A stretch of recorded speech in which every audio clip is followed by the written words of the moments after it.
Labas, šiandieną žinutė yra tiems, kuriems negana augimo, tobulėjimo, uždarbio galimybių, kurie yra karjeristai, kurie visada nori augti ir tobulėti.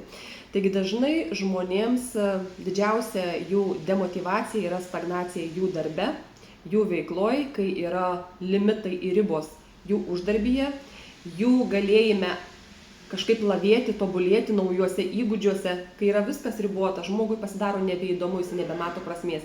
Tai kviečiu tave pažvelgti į kitą visai galimybę užsidirbti, augti ir tobulėti. Šioje nišoje nėra absoliučiai jokio limito, jokių ribų.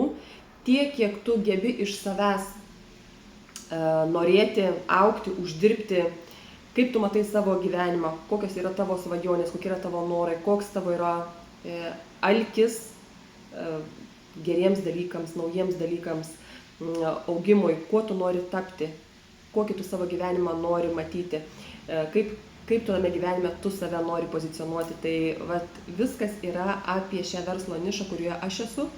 Jeigu tu nori būti įvertinta arba įvertintas pagal savo rezultatus, puiku, nuostabu. Jeigu tu nori čia augti karjeros laiptais, lipti, būti lyderiu, lyderė, prašau, čia yra tavo galimybės. Žodžiu, karjeristai, žingeidūs žmonės ir tie, kurie visada tokie iš savęs norintys daugiau ir daugiau, šioje nišoje puikiai galėtų augti ir klestėti. Tad kviečiu tave parašyti.